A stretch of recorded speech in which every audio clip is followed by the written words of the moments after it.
ಭಾಸ್ಕರ್ ಪ್ರಸಾದ್ ಅವರೇ, ಯಾಕ್ರಿ ಬೇಕು ನಿಮ್ಗೆ ಇದೆಲ್ಲ ರಾಜಕೀಯ ಮಾಡೋದು? ಸಾವಿನ ಮನೆಯಲ್ಲಿ ಬಂದು SDPIಗಳಿಂದ ಇವತ್ತು ಎಲ್ಲೆಡೆ ಅಶಾಂತಿ ಉಂಟಾಗುವಂಥ ಒಂದು ವಾತಾವರಣ.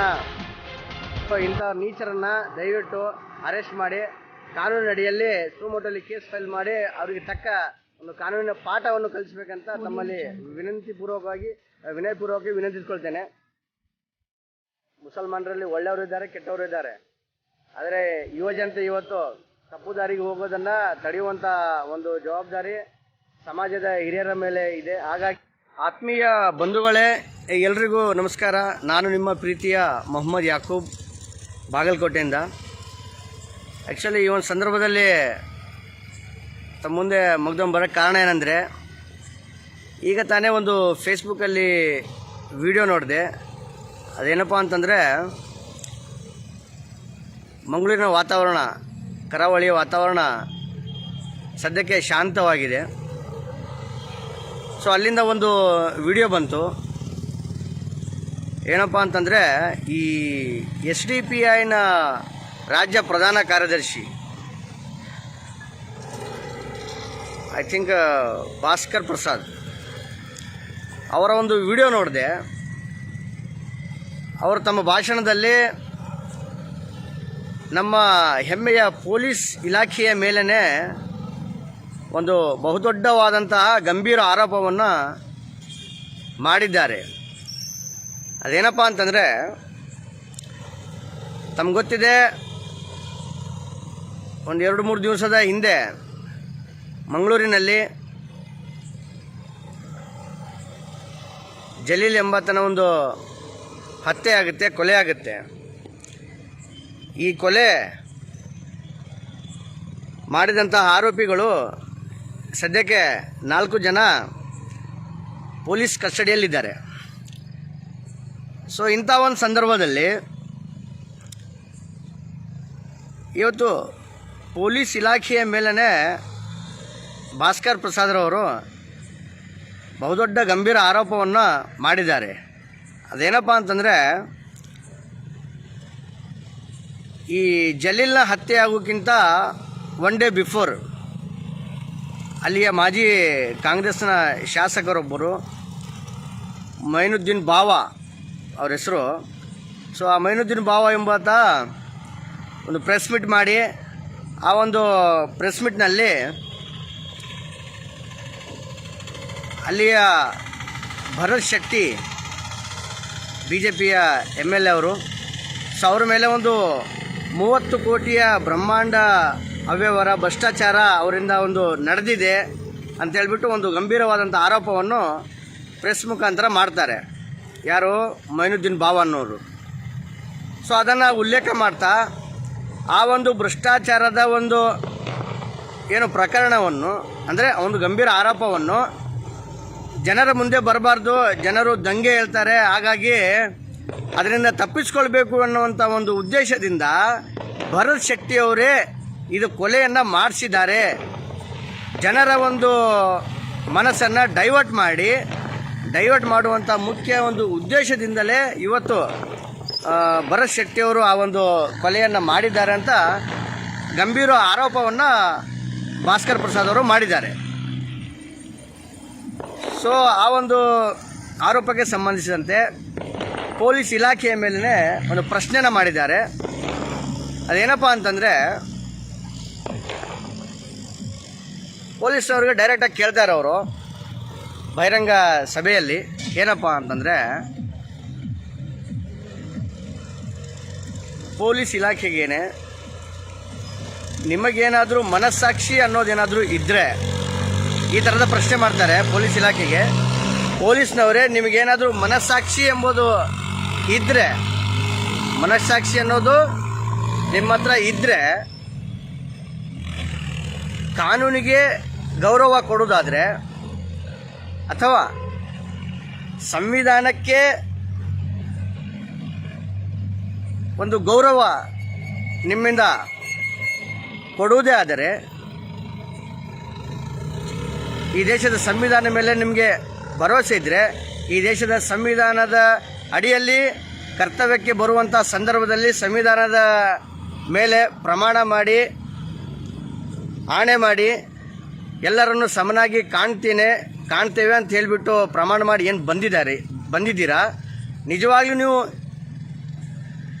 ಆಣೆ ಪ್ರಮಾಣ ಮಾಡಿ ಎಲ್ಲರನ್ನು ಸಮನಾಗಿ ಕಾಣುವುದೇ ಆದರೆ ಭರತ್ ಶೆಟ್ಟಿಯವರ ಮೇಲೆ ನಾನು ಮಾಡುತ್ತಿರುವಂಥ ಆರೋಪವನ್ನು ನೀವು ಅದನ್ನು ಅವರ ಮೇಲೆ ಆರೋಪ ಮಾಡಿ ಅವರನ್ನು ಎಂಕ್ವೈರಿಗೆ ಕರೀರಿ, ನಿಜಾಂಶ ಗೊತ್ತಾಗುತ್ತೆ ಅಂತ ಭಾಸ್ಕರ್ ಪ್ರಸಾದ್ ಅವರು ಈ ರೀತಿಯಾಗಿ ಹೇಳ್ತಾರೆ. ಸೊ ಭಾಸ್ಕರ್ ಪ್ರಸಾದ್ ಅವರು ಹೇಳಿದಂಥ ಈ ಒಂದು ಹೇಳಿಕೆಯನ್ನು ನಾನು ರಾಜಕೀಯಗೊಳಿಸೋಕ್ಕೆ ಹೋಗಲ್ಲ. ಅವ್ರ ಥರ ನಾನು ನೀಚ ಬುದ್ಧಿನ ಉಪಯೋಗ ಮಾಡಲ್ಲ. ಭಾಸ್ಕರ್ ಪ್ರಸಾದ್ರವರೇ, ನಾವು ಯಾಕ್ರಿ ಈ ಥರದ ಕೆಟ್ಟ ಕೆಲಸ ಮಾಡೋಣ? ಭರತ್ ಶೆಟ್ಟಿಯವರಿಗೆ ಈ ಥರದ ದುಷ್ಕೃತ್ಯ ಮಾಡೋಕ್ಕೆ ಹೇಗೆ ಸಾಧ್ಯ? ಅವರಿಂದ ಇಷ್ಟೊಂದು ದೊಡ್ಡ ಮಟ್ಟದ ಒಂದು ಅಭಿವೃದ್ಧಿ ಕಾರ್ಯಗಳನ್ನು ಅವರು ಪ್ರತಿನಿತ್ಯ ತಮ್ಮ ಮತಕ್ಷೇತ್ರದಲ್ಲಿ ಮಾಡ್ತಿದ್ದಾರೆ. ಅದನ್ನು ನೋಡಿ ಅಸೂಯೆ ಪಡ್ತಾ ಇರುವಂತಹ ನಿಮ್ಮಂಥ ನೀಚರಿಗೆ ಏನು ಹೇಳಬೇಕಂತ ನನಗೆ ಗೊತ್ತಾಗ್ತಾ ಇಲ್ಲ. ಯಾಕಂದರೆ ಇವತ್ತು ಅಭಿವೃದ್ಧಿ ಅಂದರೆ ಬಿ ಜೆ ಪಿ ಅಂದರೆ ಅಭಿವೃದ್ಧಿ. ಸೊ ಇಂಥ ಸಂದರ್ಭದಲ್ಲಿ ಹೇಗಾದರೂ ಮಾಡಿ ತಮ್ಮ SDB ಪಕ್ಷವನ್ನು ಬೆಳೆಸಬೇಕು, ಸಮಾಜದಲ್ಲಿ ಅಶಾಂತಿನ ಹುಟ್ಟಾಕಬೇಕು ಅಂತ ಕನಸ್ಕೊಂಡಿರುವಂಥ ನಿಮ್ಮಂಥವರಿಂದ ಮಾತ್ರ ಸಮಾಜದಲ್ಲಿ ಅಶಾಂತಿ ಹುಟ್ಟಾಕ್ಬೋದು ಹೊರತು ನಮ್ಮಂಥವರಿಂದಲ್ಲ. ಭಾಸ್ಕರ್ ಪ್ರಸಾದ್ ಅವರೇ, ನೀವು ಪೊಲೀಸ್ ಇಲಾಖೆ ಮೇಲೇ ಒಂದು ಈ ಥರದ ಗಂಭೀರ ಆರೋಪ ಮಾಡ್ತೀರಲ್ಲ, ಪೊಲೀಸ್ ಇಲಾಖೆದವರಿಗೆ ನೀವು ಹೇಳ್ತೀರಾ ನೀವು ನಿಜವಾಗಿಯೂ ಕರ್ತವ್ಯ ನಿಷ್ಠೆ ಇದ್ದರೆ ಅಥವಾ ಈ ದೇಶದ ಸಂವಿಧಾನದ ಮೇಲೆ ಆಣೆ ಮಾಡಿ ಬಂದಿದ್ದರೆ, ಈ ದೇಶದ ಕಾನೂನಿಗೆ ಗೌರವ ಕೊಡೋದಾದರೆ, ಇದೆಲ್ಲ ಹೇಳ್ಬಿಟ್ಟು ಇದೆಲ್ಲವನ್ನು ನೀವು ಮಾಡೋದಾದರೆ ಮೊದಲು ಭರತ್ ಶೆಟ್ಟಿ ಅವ್ರನ್ನ ನೀವು ಅರೆಸ್ಟ್ ಮಾಡಿ ಅಂತ ಹೇಳ್ತಿರಲ್ಲ, ಆ ಒಂದು ಜನನಾಯಕ, ಜನಪ್ರಿಯ, ಆ ಭಾಗದ ಒಂದು ಜನಪ್ರಿಯ ಶಾಸಕ, ಅವ್ರ ಮೇಲೆ ನೀವು ಗಂಭೀರ ಆರೋಪ ಮಾಡ್ತಿರಲ್ಲ, ನಿಮ್ಮ ಹತ್ರ ಏನಾದರೂ ದಾಖಲೆ ಇದ್ದರೆ ಕೊಡ್ರಿ ಡಿಪಾರ್ಟ್ಮೆಂಟ್ಗೆ. ಯಾರು ಬೇಡ ಅಂತ ಹೇಳ್ತಾರೆ? ನೀವು ಇದರಲ್ಲಿ ಕೆಟ್ಟ ನೀಚ ಹೊಲಸು ರಾಜಕೀಯ ಮಾಡ್ತಾ ಇದ್ದೀರಲ್ಲ ಬೆಂಗಳೂರಿಂದ ಬಂದು. ಯಾಕೆ ನಿಮಗೆ ಈ ಥರದ ಕೆಟ್ಟ ಒಂದು ಚಟ? ಸಾವಿನ ಮನೆಯಲ್ಲಿ ನೀವು ರಾಜಕೀಯ ಮಾಡೋಕ್ಕೆ ಬಂದಿದ್ದೀರಾ? BJP ಪಕ್ಷ ಅಂದರೆ ಜಾತಿವಾದಿ ಪಕ್ಷ ಅಂತ ನೀವೆಲ್ಲ ಹೇಳ್ತೀರಾ. ಯಾವ ಒಂದು ಅಭಿವೃದ್ಧಿ ಕಾರ್ಯದಡಿಯಲ್ಲಿ BJP ಸರ್ಕಾರ ಕೇವಲ ಇದೇ ಜಾತಿನವರಿಗೆ ಇರಬೇಕಂತ ಯಾವುದಾದ್ರೂ ಒಂದು ಯೋಜನೆಯನ್ನು ತೊಗೊಂಬಂದಿದ್ದೀವಿ ನಾವು. ಪ್ರತಿಯೊಂದು ಜಾತಿಗೂ ಪ್ರತಿಯೊಂದು ಯೋಜನೆಗಳನ್ನು ನಾವು ಕೊಟ್ಟಿದ್ದೇವೆ. ಪ್ರತಿಯೊಂದು ಸಮುದಾಯದಲ್ಲಿರುವಂಥ ವ್ಯಕ್ತಿಗೆ ಬಡವರಿಗೆ ಆ ಒಂದು ಅರ್ಹತೆ ಅಡಿಯಲ್ಲಿ ಸರ್ಕಾರದ ಸೌಲಭ್ಯಗಳನ್ನು ಕೊಡ್ತಾ ಇದ್ದೇವೆ. ಜಾತಿ ಕೊಡ್ತಾ ಇಲ್ಲ ನಾವು. ಇವತ್ತು ಕೇಂದ್ರ ಸರ್ಕಾರ ಆಗಿರ್ಬೋದು ಅಥವಾ ರಾಜ್ಯ ಸರ್ಕಾರ ಆಗಿರ್ಬೋದು, ಎಷ್ಟೋ ನೂರಾರು ಯೋಜನೆಗಳು ಇವತ್ತು ಬಡವರಿಗೆ ತಲುಪ್ತಾ ಇದೆ. ಅದು ಭ್ರಷ್ಟಾಚಾರ ಇಲ್ಲದೇ ಅಂಥ ಒಂದು ಶುದ್ಧವಾದಂತಹ ಒಂದು ನಮ್ಮ ಸರ್ಕಾರದ ಅಭಿವೃದ್ಧಿ ಕಾರ್ಯವನ್ನು ನಾವು ಮಾಡ್ತಾಯಿದ್ರೆ ನಿಮ್ಗೆ ಯಾಕ್ರಿ ಹೊಟ್ಟೆಗಿಚ್ಚು? ಭಾಸ್ಕರ್ ಪ್ರಸಾದ್ ಅವರೇ, ಯಾಕ್ರಿ ಬೇಕು ನಿಮ್ಗೆ ಇದೆಲ್ಲ ರಾಜಕೀಯ ಮಾಡೋದು? ಸಾವಿನ ಮನೆಯಲ್ಲಿ ಬಂದು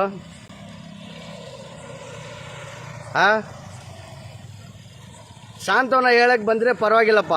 ಈ ಥರ ಬಂದುಬಿಟ್ಟು ರಾಜಕೀಯ ಮಾಡಿ ಜನರಿಗೆ ಡೈವರ್ಟ್ ಮಾಡ್ತಿರಲ್ಲ ನೀವೆಲ್ಲ. ಪೊಲೀಸ್ ಇಲಾಖೆ ಥರ ನಿಮ್ಮ ಹತ್ರ ಏನಾದರೂ ಪ್ರೂಫ್ ಇದ್ದರೆ ಕೊಡ್ರಿ. ಇದು ನಮ್ಮ ಭರತ್ ಶೆಟ್ಟಿಯವ್ರ ಬಗ್ಗೆ ಏನಾದರೂ ಅಂಥ ದಾಖಲೆಗಳು ನಿಮ್ಮ ಹತ್ರ ಇದ್ದರೆ, ಏನಾದರೂ ಅಕ್ರಮವಾಗಿ ಅಥವಾ ಹಣ ವರ್ಗಾವಣೆನೋ ಅಥವಾ ಭ್ರಷ್ಟಾಚಾರನೋ ಮಾಡಿದರೆ, ಕಳಪೆ ಕಾಮಗಾರಿ ಏನಾದಿದ್ದರೆ ಕೊಡ್ರಿ, ಎಂಕ್ವೈರಿ ಆಗಲಿ. ನಾವು ಬೇಡ ಅಂತ ಹೇಳಲ್ಲ. ನಾವು ದೇಶಕ್ಕಾಗಿ ದುಡಿಯುವಂಥವ್ರು, ದುಡ್ಡಿಗಾಗಿ ಅಥವಾ ನಮ್ಮ ವೈಯಕ್ತಿಕ ಲಾಭಕ್ಕಾಗಿ ದುಡಿಯುವಂಥವ್ರಲ್ಲ ನಾವು BJPದವರು, ತಿಳ್ಕೊಳ್ಳಿ ಫಸ್ಟಿಗೆ. ಭಾಸ್ಕರ್ ಪ್ರಸಾದ್ ಅವರೇ, ನೀಚ ರಾಜಕೀಯವನ್ನು ಬಿಡಿ. ನಾನು ಈ ಸಂದರ್ಭದಲ್ಲಿ ನಮ್ಮ ಪೊಲೀಸ್ ಇಲಾಖೆ ಅಲ್ಲಿ ಒಂದು ಏನು ನಮ್ಮ ಕಮಿಷನರ್ ಇದ್ದಾರೆ, ಮಂಗಳೂರಿನ ಕಮಿಷನರ್ ಅವರು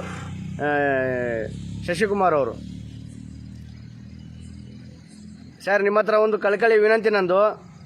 ಬಾಗಲಕೋಟೆಯಿಂದ ನಾನು ತಮ್ಮ ಹತ್ರ ಅಂಬಲಾಗಿ ರಿಕ್ವೆಸ್ಟ್ ಮಾಡ್ಕೊಳ್ತಾ ಇದ್ದೇನೆ. ಏನಪ್ಪ ಅಂತಂದರೆ, ಈ ಭಾಸ್ಕರ್ ಪ್ರಸಾದ್ ಏನು ತಮ್ಮ ಒಂದು ಇಲಾಖೆಯ ಮೇಲೆ ಗಂಭೀರ ಆರೋಪವನ್ನು ಮಾಡ್ತಿದ್ದಾರೆ.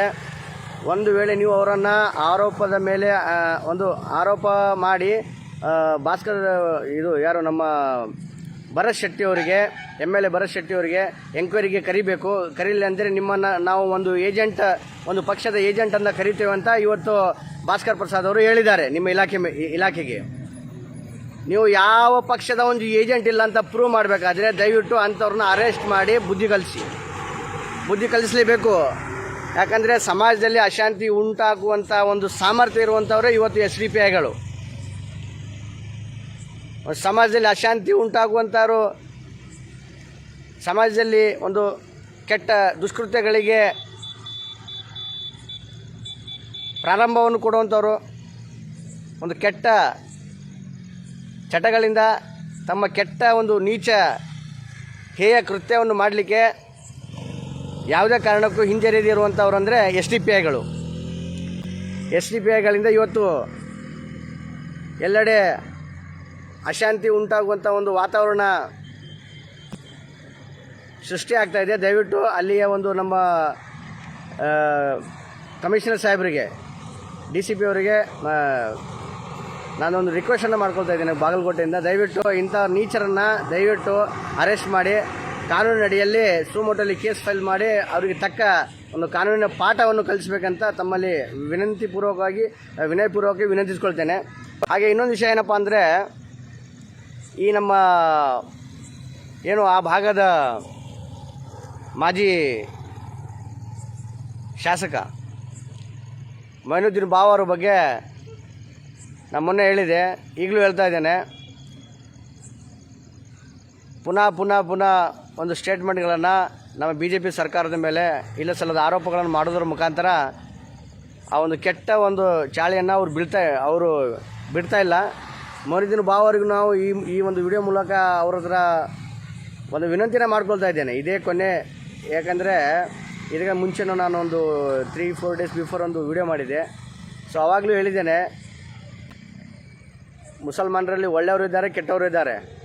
ಆದರೆ ಯುವಜನತೆ ಇವತ್ತು ತಪ್ಪು ದಾರಿಗೆ ಹೋಗೋದನ್ನು ತಡೆಯುವಂಥ ಒಂದು ಜವಾಬ್ದಾರಿ ಸಮಾಜದ ಹಿರಿಯರ ಮೇಲೆ ಇದೆ. ಹಾಗಾಗಿ ಯಾರು ಕೂಡ ತಮ್ಮ ವೈಯಕ್ತಿಕ ಲಾಭಕ್ಕಾಗಿ ಯುವ ಜನತೆಯನ್ನು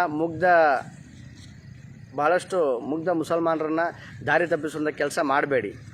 ಇದಿಷ್ಟೇ ನಾನು ಕೇಳ್ಕೊಳ್ಳೋದು ನಮ್ಮ ಮುಸ್ಲಿಂ ಸಮಾಜದ ಒಂದು ಹಿರಿಯರಲ್ಲಿ ಹಾಗೂ ಎಲ್ಲ ರಾಜಕಾರಣಿಗಳಲ್ಲಿ, ಮುಸ್ಲಿಂ ಸಮಾಜದ ಎಲ್ಲ ರಾಜಕಾರಣಿಗಳಲ್ಲಿ. ನಮಸ್ತೆ.